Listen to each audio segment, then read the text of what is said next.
నమస్కారం. నరేంద్ర మోడీ గారి 75వ జన్మదినాన్ని పురస్కరించుకొని హర్ ఘర్ స్వదేశీ అనేటువంటి నినాదంతో స్వదేశీ వస్తువుల ఉత్పత్తిని పెంచాలని, ప్రతి ఇంట్లో స్వదేశీ వస్తువుల వాడకాన్ని పెంచాలని ఒక మంచి లక్ష్యంతో భారత ప్రధాని గారు హర్ ఘర్ స్వదేశీ అనేటువంటి ఒక నినాదాన్ని ప్రారంభిస్తా ఉన్నారు. దీనివల్ల సుంకాలు వేస్తామని, వస్తువులు సప్లై చేయమని, మనల్ని బ్లాక్ మెయిల్ చేసి ప్రపంచ పోలీస్ పెత్తనం చేస్తామని అనుకుంటున్నటువంటి కొంతమంది మూర్ఖులకి సరి అయినటువంటి సమాధానం చెప్పడానికి నరేంద్ర మోడీ గారు ఈ దేశ ప్రజల్ని ఎంకరేజ్ చేస్తూ ప్రజల కొనుగోలు శక్తి పెరగాలనేటువంటి ఒక మంచి ఉద్దేశంతో జీఎస్టీని తగ్గించడం జరిగింది. భారత ప్రధాని 24/7 పేద ప్రజల కోసం ఆలోచిస్తుంటే ఏం మాట్లాడాలో అర్థం కానటువంటి కొంతమంది నాయకులు ఎంపీల ఓట్లు కూడా చోరీ అవుతున్నాయని మాట్లాడుతున్నారు. ఇంతకంటే దురదృష్టం, ఇంతకంటే బాధాకరమైనటువంటి విషయం ఉండదు. ఎవరైనా ప్రజల చేత ఎన్నుకోబడినటువంటి ఒక గౌరవ పార్లమెంట్ సభ్యుడు ఓట్లు చోరీ ఎవడైందన్న? ఎంపీలకు ఓట్లు తెలియదా? ఎవరికి వేయాలో తెలియదా?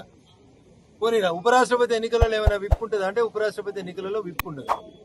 స్వేచ్ఛగా ఓటేసుకునేటువంటి అధికారాన్ని భారత రాజ్యాంగం ఎంపీలందరూ గెలిపించింది.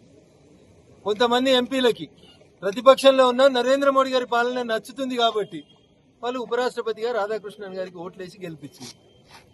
దీన్ని కూడా నీ సొంత పార్టీ ఎంపీలని, మీ ఇండి కూటమిలో భాగస్వాములైన ఎంపీలను కూడా మీరు అవమానపరిచే రీతి లోపల ఎంపీల ఓట్లు కూడా చోరీ అయినాయని మాట్లాడుతుంటే, అయ్యా రాహుల్ గాంధీ గారు, మీరు ఈ దేశాన్ని ఎటువైపు డ్రైవ్ చేయాలనుకుంటున్నారో ఒకసారి ఆలోచించమని చెప్పి నేను విజ్ఞప్తి చేస్తా ఉన్నా.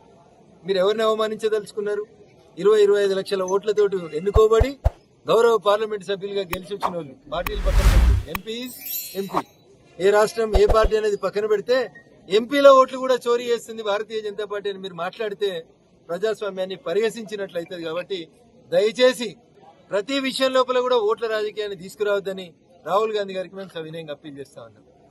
ఉపరాష్ట్రపతి ఎన్నికలలో ఓట్లేసిన వాళ్ళంతా ఒక్కొక్కరు 2 సార్లు, 3 సార్లు, 4 సార్లు, 5 సార్లు, 8 సార్లు గెలిచిన ఎంపీలు కూడా ఉన్నారు భారత పార్లమెంట్ లో.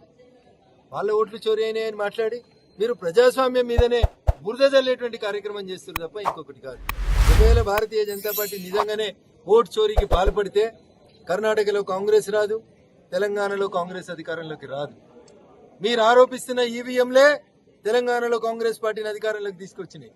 మీరు మాట్లాడుతున్నటువంటి ఓటు చోరీ తర్వాతనే కాంగ్రెస్ పార్టీ తెలంగాణ రాష్ట్రంలో అధికారంలోకి వచ్చింది. కాబట్టి భారత ప్రజాస్వామ్యం మీద, భారత రాజ్యాంగం మీద ఈ దేశ ప్రజలకు ఉన్నటువంటి విశ్వాసం పోయేలాగా రాహుల్ గాంధీ గారు మాట్లాడడం అనేది అన్యాయం. లీడర్ ఆఫ్ అపోజిషన్ గా బాధ్యతారాహిత్యం అని చెప్పి కూడా ఈ సందర్భంగా తెలియజేస్తూ బీహార్ లో 4 ఓట్ల కోసం నోటికి ఏదొస్తే అది మీరు మాట్లాడొద్దని, మీరేసే ఆటం బాంబులు, మీరేసే హైడ్రోజన్ బాంబులు మా కరీంనగర్ జిల్లాలో తయారయ్యే కుక్కతోక పటాకల్లా కూడా పేలయ్యని రాహుల్ గాంధీ గారికి